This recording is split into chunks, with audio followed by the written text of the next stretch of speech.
Hello class 10 students, कैसे हैं आप लोग। होप करता हूं सब बड़े अच्छे होंगे। आज से हम स्टार्ट कर रहे हैं नया चैप्टर ट्रायंगल्स। ठीक है, बहुत इंटरेस्टिंग है। ज्योमेट्री एक ऐसा पार्ट होता है जो डिसाइड करता है कि किसको ज्यादा स्कोर आएगा। यहीं पे स्टूडेंट्स गलतियां करते हैं, बट हम आपको कुछ ऐसे कंसेप्ट्स देंगे, कुछ ऐसे ट्रिक देंगे कि ये भी आपको बहुत ही आसान लगने वाला है।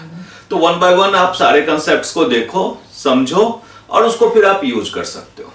देखो, ट्रायंगल्स में आगे बढ़ने से पहले सबसे पहले तो आप ये समझो कि हम इस चैप्टर में ज्यादा पढ़ेंगे सिमिलर ट्रायंगल्स। ये होता क्या है बेसिकली, देखो जब कोई भी दो ट्रायंगल एक सिमिलर लुक वाले होते हैं। सिमिलर लुक किसको बोलते हैं कि जस्ट आपको ये देखा गया कि ठीक है ये ट्रायंगल है, इसको मैंने थोड़ा सा स्मॉल किया तो ये वाला बन गया, मतलब उसी प्रोपोर्शन में वो छोटा कर रहे हैं हम उसको। ठीक है, इस तरह के ट्रायंगल्स को बेसिकली हम बोलते हैं सिमिलर ट्रायंगल्स। ठीक है, अब जैसे मान लो इसमें फिर रूल क्या है, लुक में देखने से तो सिमिलर लग जाता है, लेकिन रूल्स क्या है। रूल्स के अकॉर्डिंग देखो क्या होता है कि अगर कोई ट्रायंगल एबीसी है एंड पी क्यू आर है, तो पहला रूल तो यह होता है कि इनके सारे एंगल्स आपस में इक्वल हों। ठीक है, इनके सारे एंगल्स आपस में इक्वल हों, मतलब अगर इसकी वैल्यूज की बात हम करेंगे तो सारे एंगल्स की वैल्यू एक दूसरे के सेम होनी चाहिए। अब दूसरा रूल क्या होता है, पहला rule all angles must be equal to corresponding angles। ठीक है, all angles must be equal to corresponding angles। दूसरी चीज ये होती है कि all corresponding sides must be in equal proportions.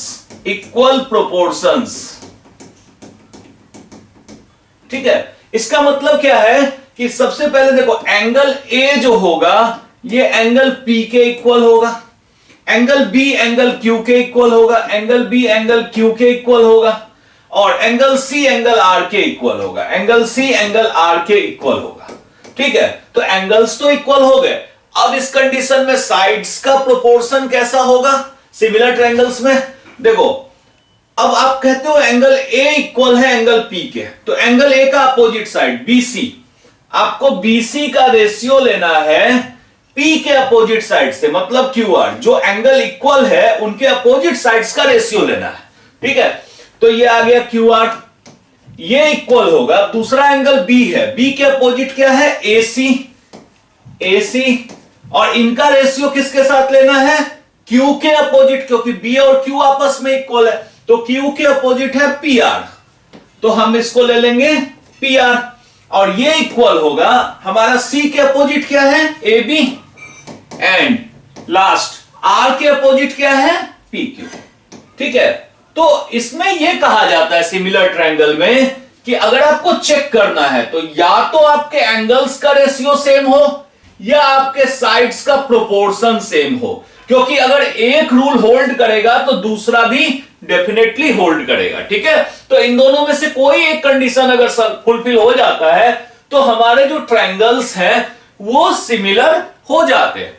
एक चीज ध्यान दो, सिर्फ ट्रायंगल्स ही सिमिलर नहीं होते, कोई भी पॉलीगॉन सिमिलर हो सकता है। अब मान लो कि हम कहते हैं कि ये एक स्क्वायर है और एक ये बड़ा स्क्वायर है, तो स्क्वायर ऑलवेज एक दूसरे के हमेशा ही सिमिलर होते हैं। क्यों, इसका रीजन देखो, इतना तो पक्का पता है कि इसके सारे ही एंगल्स 90 डिग्री हैं। अब अगर इसके सारे एंगल 90 डिग्री है तो पहला रूल तो ये फुलफिल हो गया कि इनके सारे एंगल्स अगर 90 डिग्री है तो एंगल एक दूसरे के सेम है। ठीक, दूसरी बात, स्क्वायर में रूल होता है कि अगर ये साइड 5 है तो सारे साइड तो इक्वल होते हैं ना, तो इसके सारे साइड हो जाएंगे 5। अगर इसका एक साइड 10 है तो ये सारे ही साइड्स हो जाएंगे 10। मतलब क्या कि अगर हम इनके साइड्स का रेशियो निकालते हैं, ठीक, साइड्स का रेशियो निकालते हैं, तो 5/10, इस कंडीशन में भी 5/10, मतलब ये सारा रेशियो जो होगा ये 5/10 होगा ना। दैट मीन्स स्क्वायर्ड में कुछ भी ले लो, कोई भी दो स्क्वायर्ड लोगे तो वो ऑलवेज सिमिलर होगा, क्योंकि उनके एंगल ऑलरेडी इक्वल हैं और उनके साइड्स ऑलवेज इन प्रोपोर्शन होंगे। ठीक है, क्लियर। ये हमारा चेकिंग में भी यूज होगा कि हमें अगर कोई एमसीक्यू क्वेश्चन में पूछते हैं कि all squares are similar to other squares, तो बिल्कुल ट्रू होगा। ठीक है, तो ये सब कंसेप्ट, जैसे आप सर्कल का कंडीशन होता है, अगर सपोज करो कि आपके पास दो अलग अलग सर्कल हैं, ठीक है, इनका रेडियस अलग अलग है, इस एक का 1 है एक का 2 है, तो सर्कल में तो कोई एंगल होता नहीं है क्योंकि ये पॉलिनोमियल तो है नहीं। ठीक, तो इसमें सिर्फ हम देखेंगे सर्कमफेरेंस का रेशियो, बेसिकली लुक।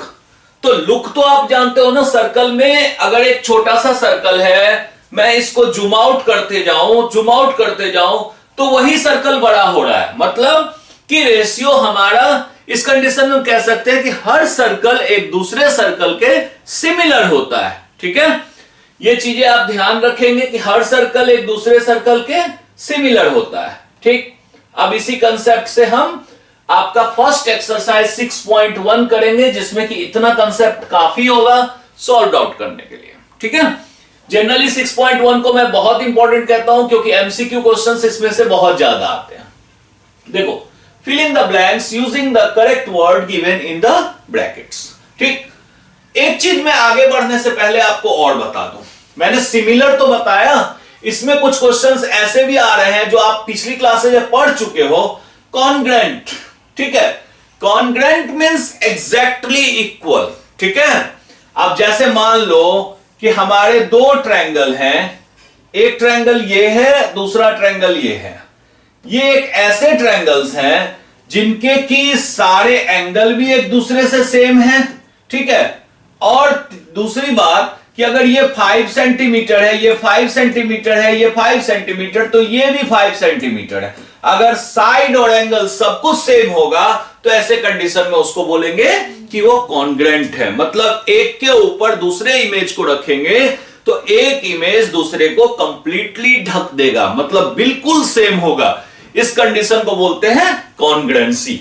ठीक है, अब इसको यूज करके हम, अब जैसे कहते हैं ऑल सर्कल्स आर कॉन्ग्रेंट और सिमिलर।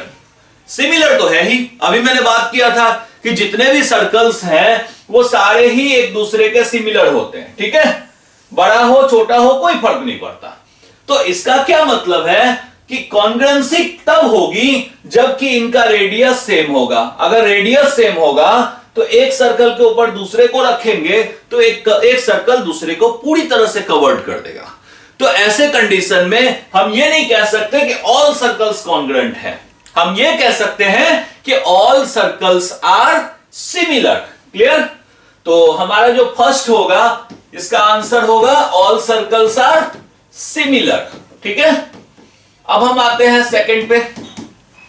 देखो, सेकंड में कहते हैं ऑल स्क्वायर्स आर सिमिलर और कॉन्ग्रेंट। सेम पॉइंट, स्क्वायर्स के साइड डिफरेंट हो सकते हैं। ठीक है, तो सिमिलर तो वो ऑलवेज हैं, जो अभी जस्ट हमने कंसेप्ट यूज किया था, लेकिन कॉन्ग्रेंट जरूरी नहीं है कि ऑलवेज होगा। इसका मतलब हम इसको भी क्या बोलेंगे कि सिमिलर, नॉट कॉन्ग्रेंट। ठीक है, अब हम थर्ड पे आते हैं आगे। All blank triangles are similar. ऐसे कौन से ट्रायंगल हैं जो एक दूसरे के सिमिलर होते हैं? ठीक है, देखो यहां दो ऑप्शन है, आइसोसेलेस एंड इक्विलेटरल। देखो आइसोसेलेस का मतलब क्या है? मतलब ये दो ट्रायंगल, एक ऐसे ट्रायंगल मैं बना रहा हूं जिनका की दो साइड इक्वल है। अगर ये 4 है तो ये 4 है, मैं इसको 6 ले लेता हूं। अगर ये 5 है तो ये 5 है, इसको मैं 9 ले लेता हूं। मैं कुछ भी ले सकता हूं। अब आप देख रहे हो कि इनका रेशियो तो 4/5 है, इनका रेशियो तो है 4/5, बट क्या ये इक्वल है? नो, ये 6/9 है। ये सॉल्व करके दोनों एक दूसरे के इक्वल नहीं आएंगे। मतलब आइसोसेलेस ट्रायंगल ऐसे ट्रायंगल नहीं है जो ऑलवेज सिमिलर होते हैं। लेकिन मैं अगर इक्विलैटरल ट्रायंगल की बात करूं, देखो इक्विलैटरल ट्रायंगल में क्या होता है? इक्विलैटरल ट्रायंगल में अगर मैं बोलता हूं कि ये 5 5 5 है और ये 6 6 6 है, तो एंगल तो सेम है ही क्योंकि सारे 60 डिग्री है। अब साइड का रेशियो 5/6 5/6 5/6, मतलब इजीली हम कह सकते हैं कि 5/6 इक्वल्स 5/6 इक्वल्स 5/6, मतलब इक्विलैटरल ट्रायंगल का कंडीशन रेशियो को इक्वल बता रहा है। इसका मतलब हमारा जो थर्ड होगा, all equilateral triangles are similar, मतलब इसका ऑप्शन होगा इक्विलैटरल। ठीक है, all equilateral triangles are similar. चलो अब हम फोर्थ पे आते हैं। देखो फोर्थ में है, just a second,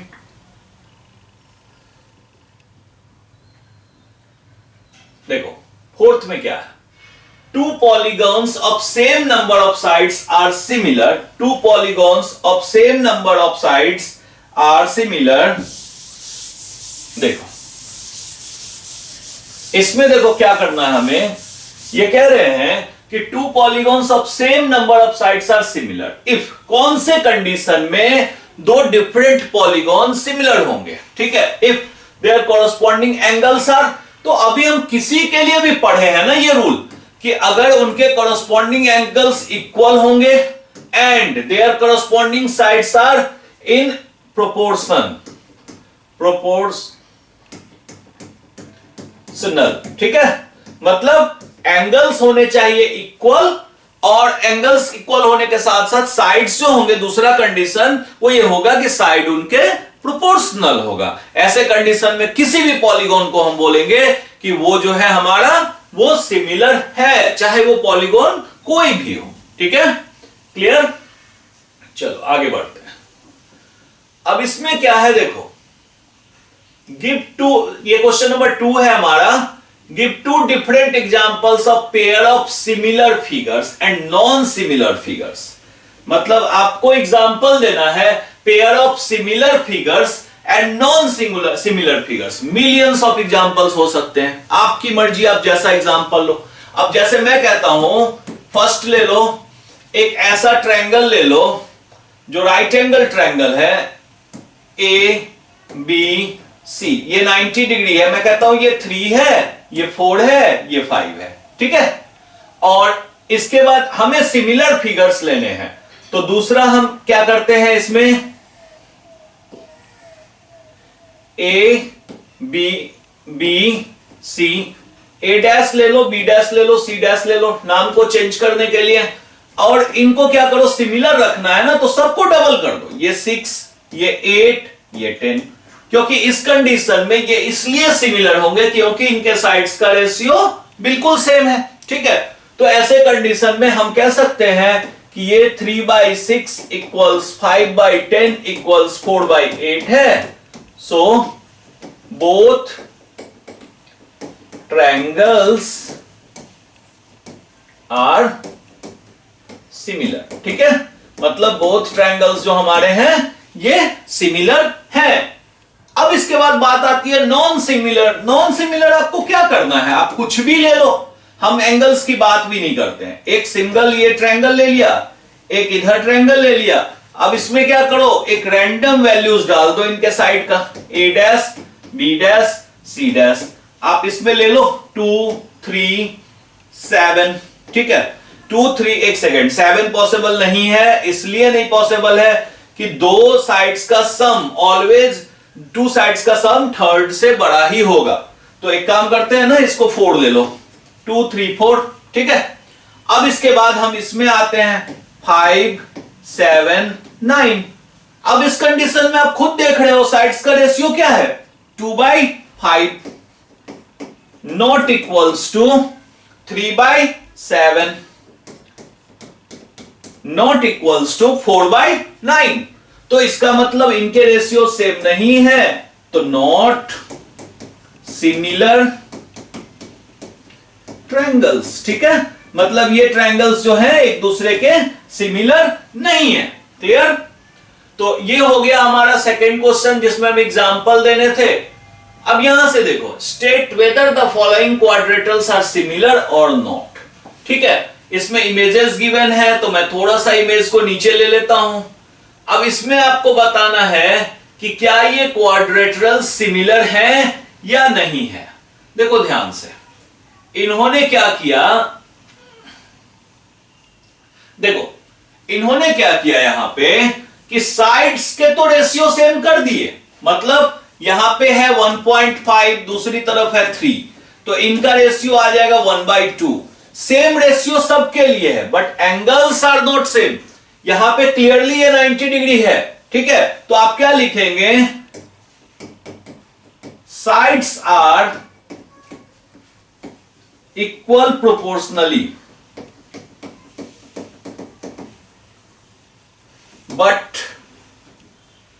angles are not equal, so both images are not similar। ठीक है, मतलब हमारा दोनों कंडीशन फुलफिल नहीं होता है, तो इसके कारण पॉलीगॉन में दोनों इमेजेस जो हैं वो हमारे सिमिलर नहीं है। ठीक है, क्लियर? कोई कंफ्यूजन तो आप मुझे कमेंट करेंगे, ठीक है। यहीं तक हमारा ये फर्स्ट एक्सरसाइज था, ठीक है। नेक्स्ट वीडियो से हम थ्योरम से स्टार्ट करेंगे और थ्योरम के साथ एक्सरसाइज। नॉर्मली थ्योरम्स बोर्ड में अब स्किप होता है, लेकिन थ्योरम के अंदर इतना कंसेप्ट होता है कि सेम कंसेप्ट से आप अपने क्वेश्चन को सॉल्व करते हैं, तो थ्योरम जानना बहुत जरूरी है, ठीक है। तो अगले एक्सरसाइज से, अगले वीडियो से हम थ्योरम पे आएंगे। तब तक आप थोड़ा सा सिमिलर ट्रायंगल्स को स्टडी कर लो, समझ लो, ये आपके लिए बहुत आसान होगा। 9th में जो आपने कॉन्ग्रुएंसी पढ़ी थी उसको भी थोड़ा सा देख लो, वो भी आपके लिए हेल्पफुल होगा, ठीक है। तब तक के लिए ध्यान रखो एंड प्लीज लाइक, सब्सक्राइब और शेयर जरूर करो। Thank you.